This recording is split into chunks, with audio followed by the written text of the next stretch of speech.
Okay, good afternoon mga boss, mga sir. It's good afternoon here sa Iba, Zambales. Meron akong ipepresent sa inyong house and lot. Fully fenced, well gated, maganda yung gate niya, sliding ano po. At yung bakod niya may mural. Corner lot, yung bahay mga boss. Yan po yung bahay. Yung property. Okay? So bago ko makalimutan, itong bakod dito sa gilid, meron pang 1 meter dyan na part ng property. Kaya kapag naglagay kayo ng plant box nyo dito, dire-diretso hanggang doon, wala kayong problema. And then pag dinire-diretso nyo yan, flood control project po yan. Maganda yung pagkakagawa mga boss, mga sir. So wala kayong aalalahanin kapag malakas ang ulan, hindi po babahain tong lugar na to. Alright? Dito, kalsada yan, few meters, palengke na po ng Iba, Zambales. Alright? Sa kabilang kalye, parallel nito, is Govic, mga boss. Kaya napakalapit po nitong property sa mga importanteng establishmento. 500 square meters po yung property, ano mga boss. So, mga nasa 50 by 10 ito pong property. About 50 meters ito, mga 10 meters yan, sabihin na natin ano. Yan. Tignan nyo, meron na kayong halamang hindi nalalanta. At yung mga poste niya, may mga naka-install na po na ilaw, solar light. At ito, ready na rin. So actually, na-vlog ko na to before, marami na pong nabago. No? Since then, meron ng approach dito. Backfield na po yung property ng Pebbles. In fact, itong kalsada, sabi sa akin nung bagong owner ngayon, ay pinagawa nila para matanggal yung mga bumpy. Okay? Stainless ang gate, sliding, sabi ko nga. Yan. Meron siyang lalagyan ng kandado dito. Alright? Yon.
Yon.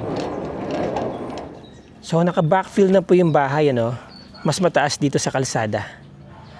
Sabi sa akin ng may-ari nung umulan daw ng malakas, medyo nagtutubig dito, pero sa loob ng bahay hindi. Ibig sabihin mababaw lang, no? At nawawala din agad. May mga nakalagay na tanim, African talisay. Ito yung mga ano bang pangalan ng tanim na yan, ano?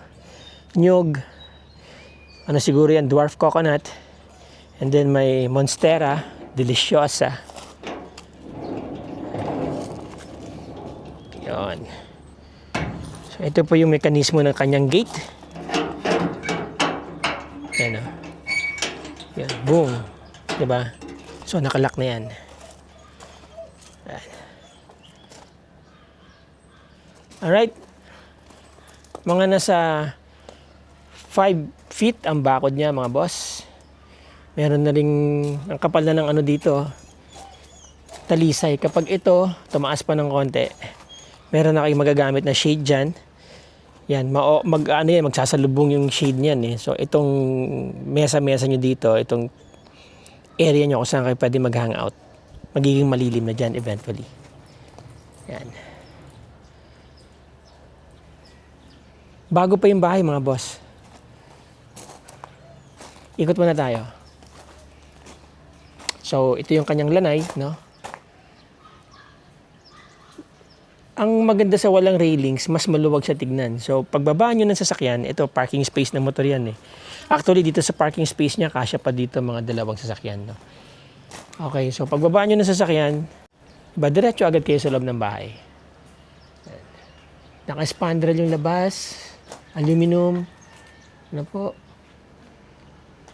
may mga post lamp. Yan. And then ito, napansin ko, nilagyan na rin nila ng improvement dito. Para kapag umuulan, hindi basta-basta makakapasok yung tubig dito sa bintana. Awning window yan mga boss, no? Tapos yung nasa baba niya, fix yan. Okay? Dito sa gilid, mga 1-2 meters siguro to, ano mga boss.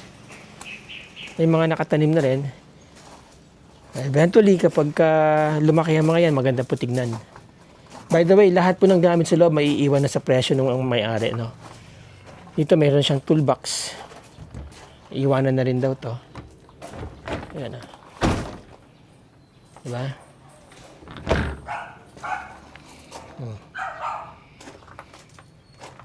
Tapos may utility area dito. Gripo. May malaking lanay dito mga boss. Ayan o. Naglagay na rin po ng lababo dito sa labas na. Naka-elevate din to. Ayan. About 5 inches.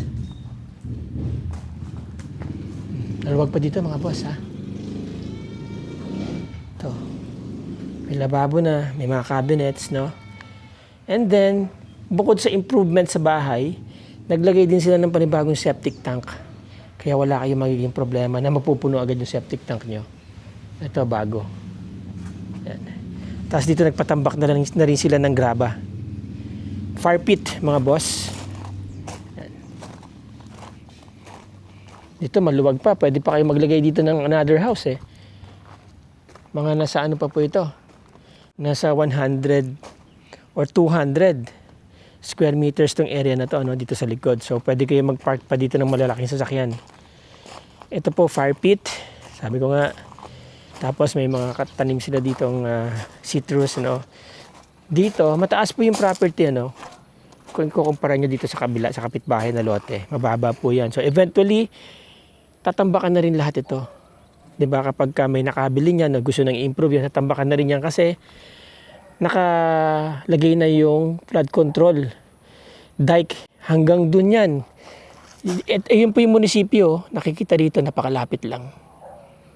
Diba? Tapos sa harap ng munisipyo, exclusive subdivision po yan, yung na-vlog ko before. Bago yung kubo-kubo nila mga boss. Ayan. Dito sa kabila, mga 0.8 meters siguro yan, yung setback niya mula dun sa bakod. Dito sarap tumambay. Alam niyo maganda dito mga boss. Pag maganda ang panahon, hindi siya hazy. Kitang-kita niyo dito yung mountain ridge.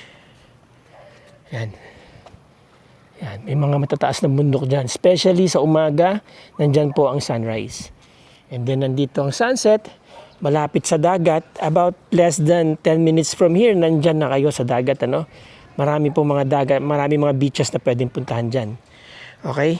Nandito ang Govic Highway. So, well-developed and highly urbanized po itong area. Pero, countryside vibe feeling. Dahil wala kayong maririnig na mga sasakyan, di ba? Wala kayong maririnig na maingay. Right? So, peaceful. Dito may gate din dito, mga boss, no? Maluwag. Meron kayong pedestrian gate dito. This one. Mayroon pang 1 metro dito na sinetback kasi nung original na may-ari yung bakod niya. Siguro plano nila maglagay ng plant box. May 1 pang metro dyan, all the way doon. Kaya mapapansin nyo nakalihis yung kalsada. Which is a very good thing dahil kung meron kayong mga bisita someday, meron pang space dito na pwede mag-park sa gilid, no? Na hindi masyadong nakaka-hindrance or hinder sa mga pumapasok. Anyway, dito naman, wala nang masyadong bahay dyan. Meron dyan, pwede kayong mamasyal dyan sa tabi ng tabi ng dike, di ba? Mga ngawil o tingin-tingin lang, di ba? Merong access dito, papunta dun sa palengke. Alright? And, luwag ng gate, no? Mga siguro to, 1, 2, 3, 4, 4.5 or 5 meters. Alright. Ayan. Ang ganda ng halaman na to, no? Yung dahon niya yan, yung pinakabulaklak. Di ba? Okay.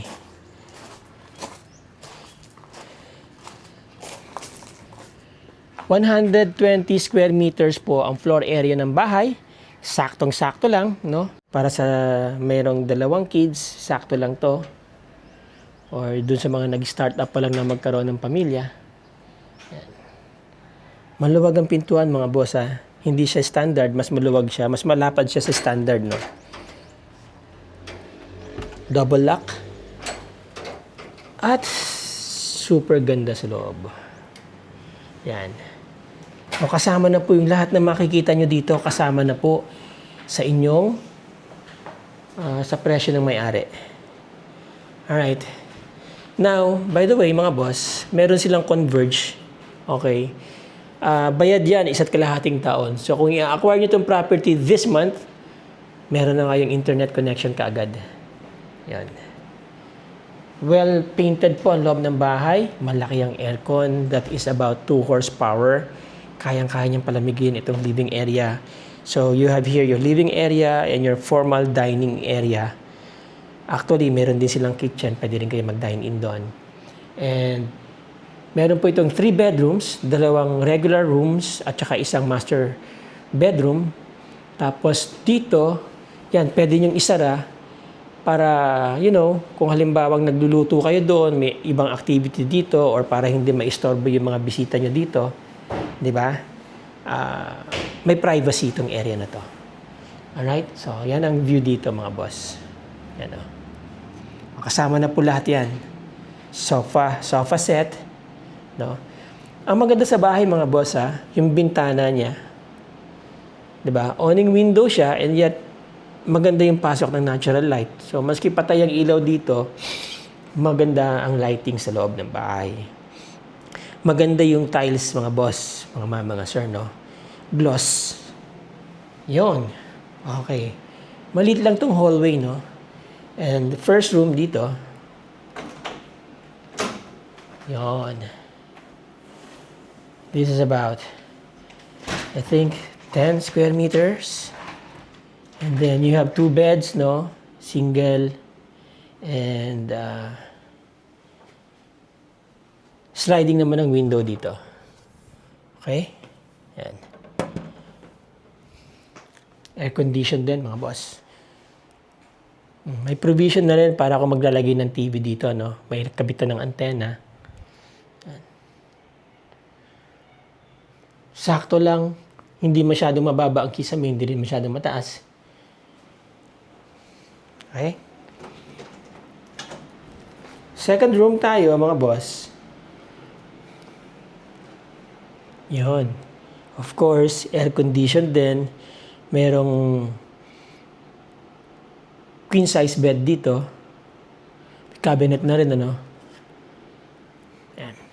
Same size, mga boss, no? Yan. May mga paintings na yan. All in. May salamin dito. Ganda nito, Nakakapogi. Diba? Okay. Yan, may mga paintings. Ito, pambabae. Diba? May cabinet na. Moving in na lang kayo, mga boss. Dadalhin nyo na lang yung mga damit ninyo. sasakyan ninyo. Di ba? May enjoy nyo na itong bahay. Alright, now, kitchen. Yun, di ba? Meron ka rin kayong dining area dito. By the way, no, pangharang din to ng lamig kapag bukas ang aircon, di ba? So, hindi masyadong hirap yung aircon magpalamig. Yan.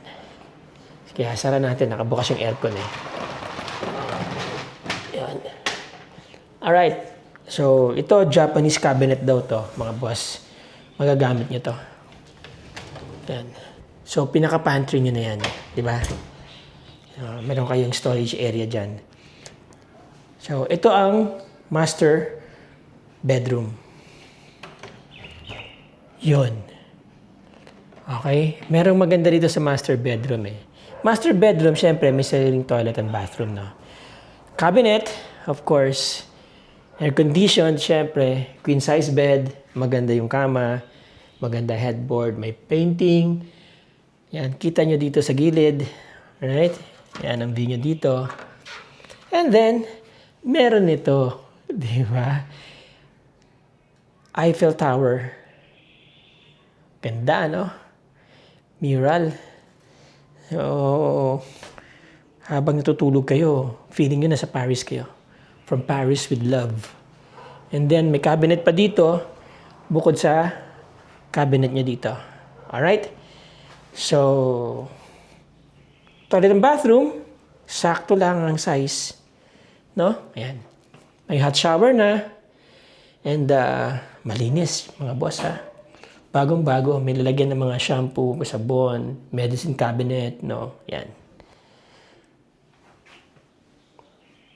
Okay? So, this is the master bedroom. Alright. Paglabas nyo ng master bedroom, syempre, kayo master, no?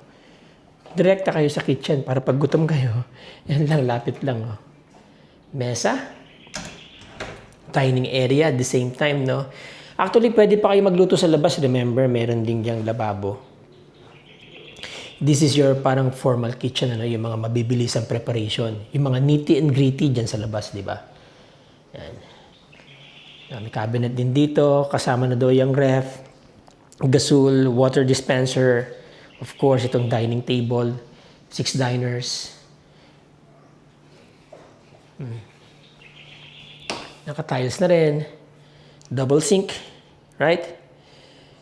Microwave, no? Kasama na rin po yan, mga kaldero. So, meron na kayong initially, may gagamitin na kayo.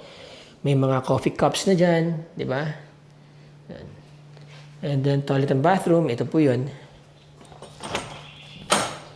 Wow, di ba? Same layout dun sa master bedroom, no? May hot shower. Yan, medicine cabinet, toilet, and lavatory. So, may harang dito para hindi pumunta yung tubig dito, di ba? Meron na rin curtain. Yan. Alright? Yan ang kitchen. May gas range na kayo dito. Okay? Meron na ring range hood, di ba? So, pagka mausok, labas lang doon. Nandito yung kanyang gasol. Ayan. Yun, oh. Okay? There you go, mga boss, mga ma'am, mga sir. Tanong natin ang price. Alright, so there you go, mga boss, mga ma'am, mga sir. Again, ang property is located in Iba, Zambales, in the heart of Iba, Zambales. Malapit po sa palengke, walking distance. Malapit sa Govic Highway, walking distance. Malapit sa Jollibee, sa Max, walking distance pa rin yan, mga boss. About 3 minutes drive dito sa mga government institutions. About less than a minute drive sa Central Business District ng Iba. Mga 5 minutes drive sa mga beaches. Ano po, mga boss, mga sir. Malapit ang munisipyo. Dito lang. Pwede nyo lakarin yan. Pero kung magmumotor kayo, may sasakyan kayo, siguro mga less than 1 minute, nandyan na kayo sa munisipyo. Included po lahat ng furnitures and fixtures sa loob ng bahay. Sabi nga na may-ari, this is a plug and play property. Ano po, darating na lang kayo, gagamitin nyo na lang yung bahay, dadalhin nyo na lang yung mga damit ninyo, di ba? Dalhin nyo na lang yung pamilya ninyo, sasakyan ninyo, and then that's it. Pwede na po kayong kinabukasan. pag-move in nyo, kinabukasan, makakakilos na kayo ng maayos, di ba? So, ayusin nyo na lang siguro kayo yung mga konting abubot ninyo, yung mga kursunada nyo ninyong ilagay. Alright? Okay, so ang property is 500 square meters, 120 square meters yung bahay with 3 bedrooms, 2 toilet and bathrooms. Yung isa nandun sa master bedroom. Ano po? Maaliwalas po yung vibe ng bahay, mga boss. So, mapapansin nyo, mga boss, tahimik, di ba? And yet, nasa heart kayo ng iba sa Zambales. Di ba? Alright? So, yung mga interesado dyan, mga boss, mga sir, ang selling price po ng property is 9 million. I think with that price, negotiable naman yan sa may-ari. They accept terms of payment. Kayo na po mag-usap na may-ari, mga boss. But kung gusto nyo makita itong property, gusto nyo bisitahin, nandiyan ang aking contact details sa screen. Nandiyan din sa description ng video na to, mga boss, mga sir. And by the way, yung mga gusto po magpa-vlog ng kanilang mga properties, kung gustong ma-feature dito sa Butchawals TV, mga boss, mga sir, tawagin nyo lang po ako, usap tayo. Okay? So there you go. Maraming salamat sa inyong panonood. Maraming salamat sa inyong time. Let's be grateful every day. Till the next video, mga boss, mga sir. Ciao.